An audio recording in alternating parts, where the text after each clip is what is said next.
This is the Wrestling Old Head. You have entered the portal of pro wrestling. What the world is watching. What's up, everybody?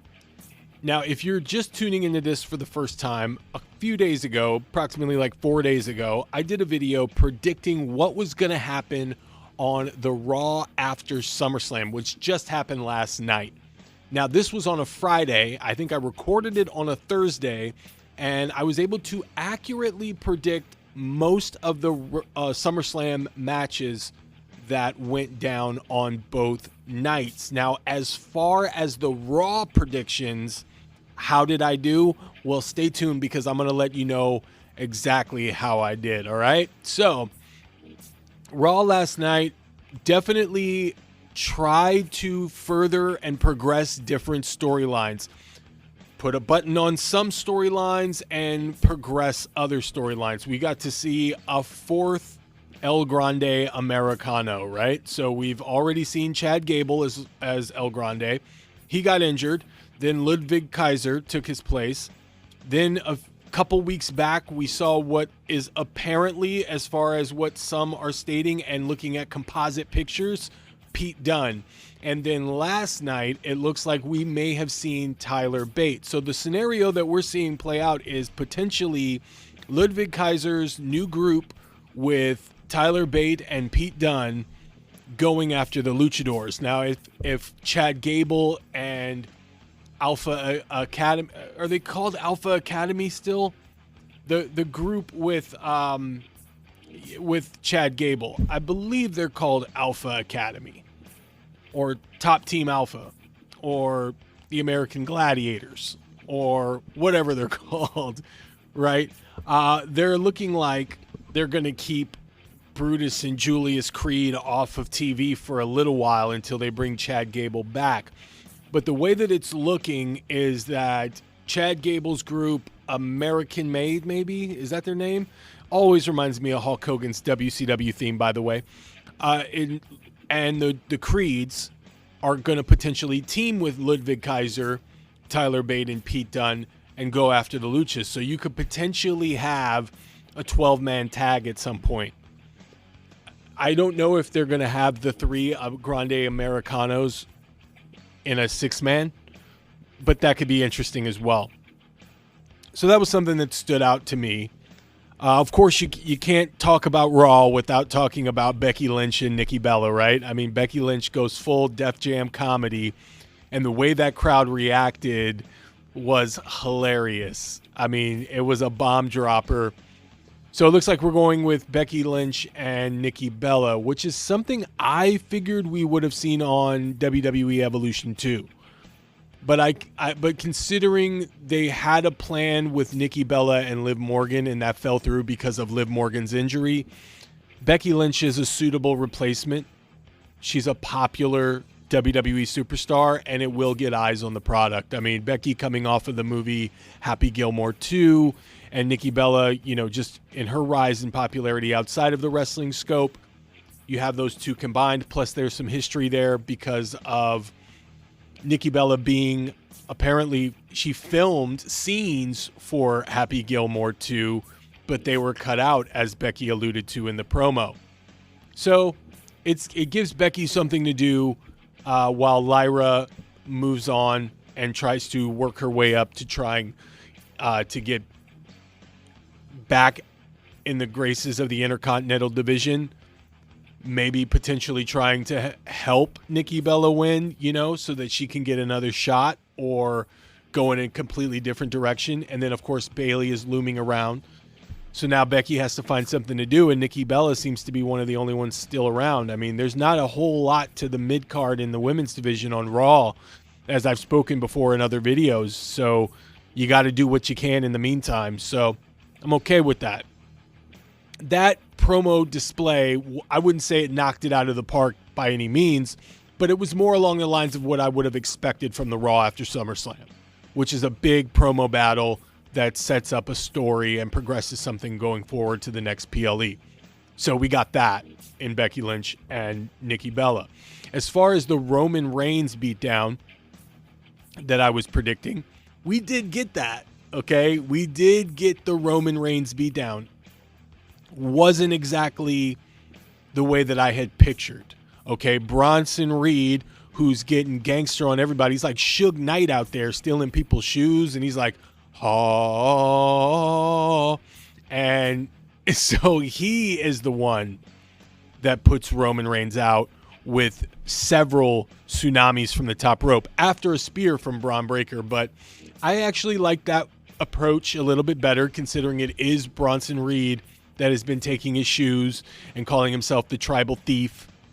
And, so that makes more sense. So then when Roman gets back, he can dispose of Bronson Reed on his way to battling Braun Breaker and then eventually getting to Seth Rollins. So, he's working his way up like in the original Mortal Kombat. You got to work your way up to Goro. So that was fine. And, I knew that they were going to write him off. We all knew that they were going to write him off. I just figured it would have been Braun Breaker to do it. I'm fine with the fact that Bronson Reed did it. That tsunami put Seth Rollins out for a while.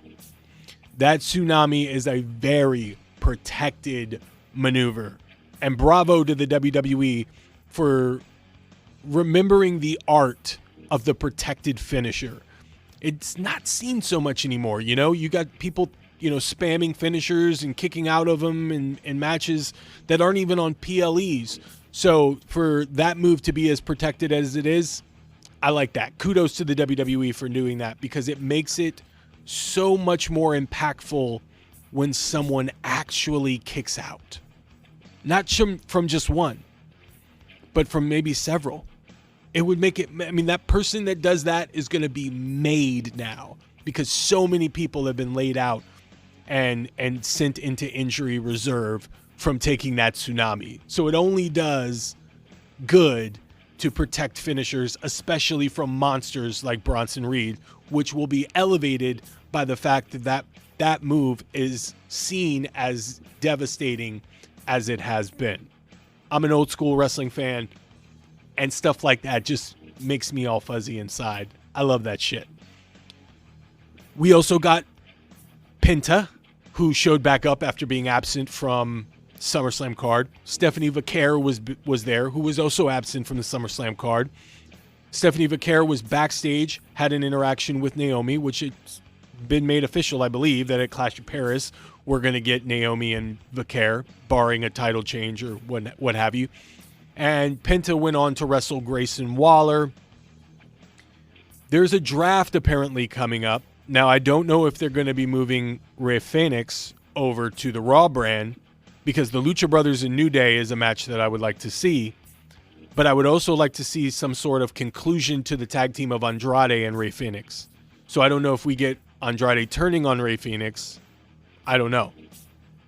But some sort of definitive end for that team. So it's not like he just got traded to another brand and now he goes to team with his brother and Andrade's left without anything. I still would like to see Andrade with Fantasmo Delgado. No, that's a cat. El Hijo de Fantasmo. No, that's Santos Escobar's name in CMLL. The family. You guys know what I'm talking about. Yeah, I want to see Santos Escobar and Los Garzas and Andrade affiliated somehow. That's it. I can't believe I don't remember the guy's name. The group's name. I can hear you guys screaming. I can hear it, but I can't get the name.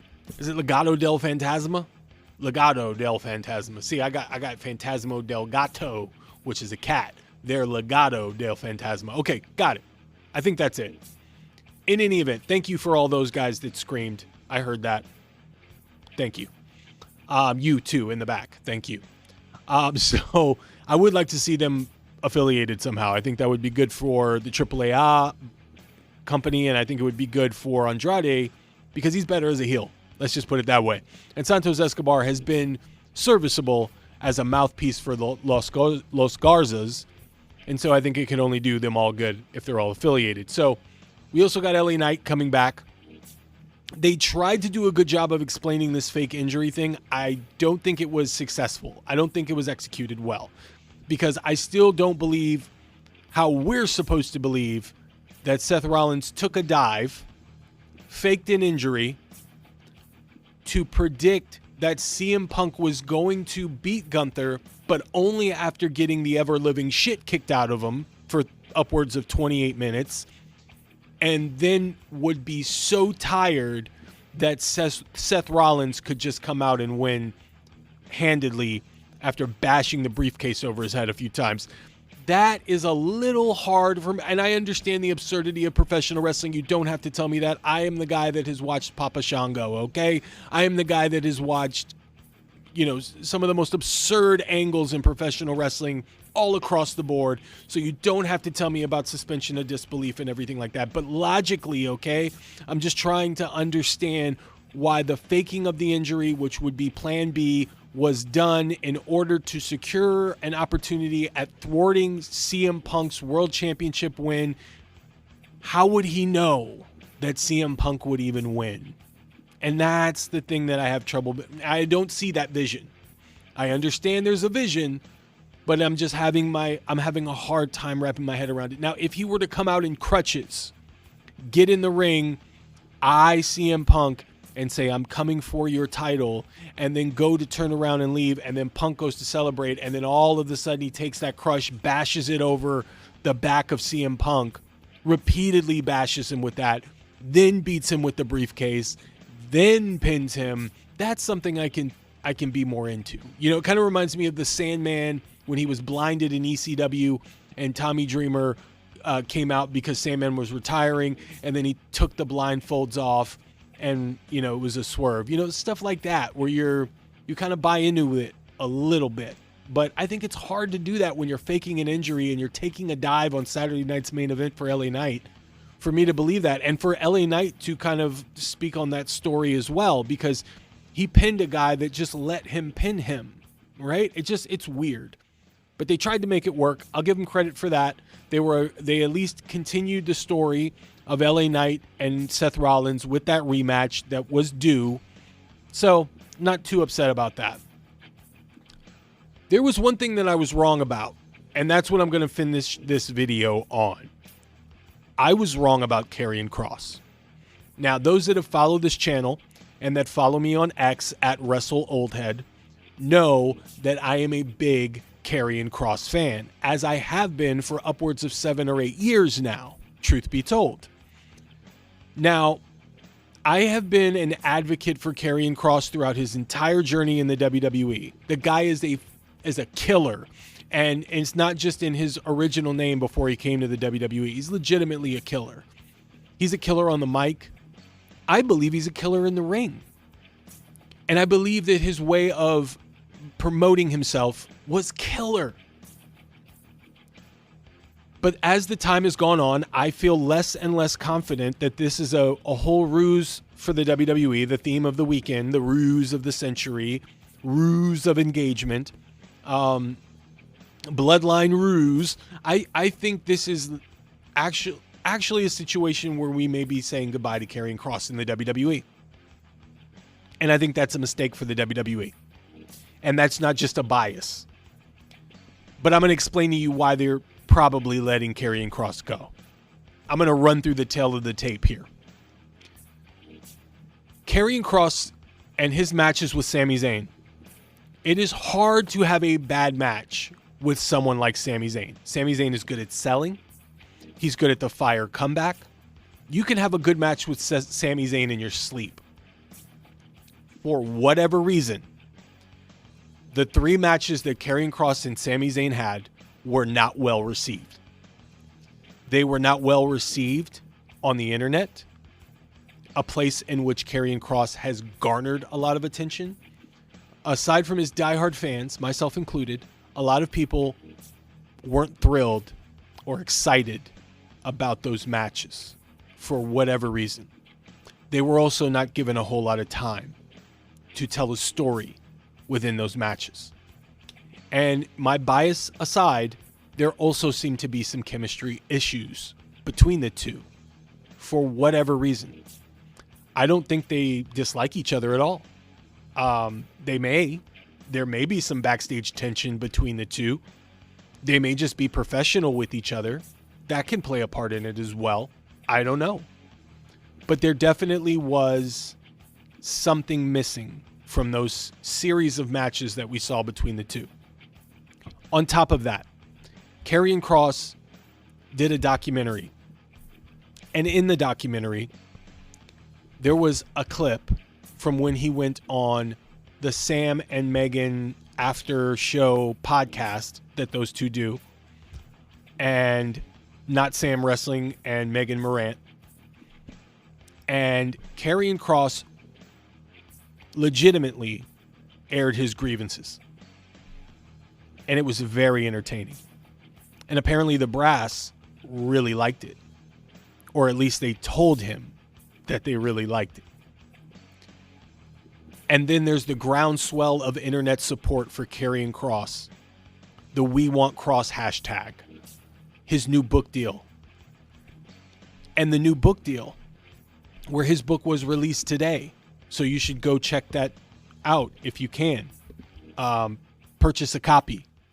The book is called Life is Fighting, and it's available now.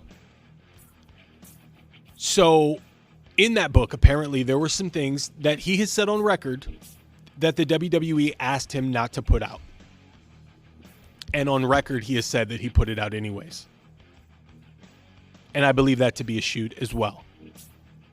On top of that, Paul Levesque, specifically Paul Levesque, and I'm not trying to single him out. I understand there's a team backstage that's involved. Nick Khan is heavily involved. TKO is more than likely heavily involved in some facet.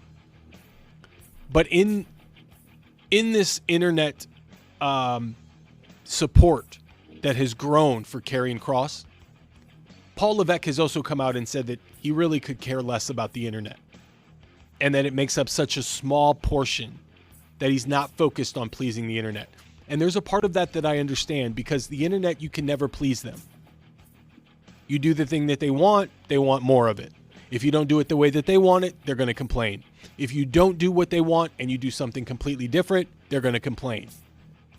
The internet is going to complain, and you're never going to completely please every single person on the internet. Even if you do please it, you may not even hear that in response. Some of the comments may just be contrarian just to be contrarian, just because they can, just because you don't know who they are. They've got some weird screen name and they just want to talk a bunch of shit. So I don't think Paul Levesque gives two shits about any comment or any fantasy booking idea or theory or superstar that they want to push that comes from the internet.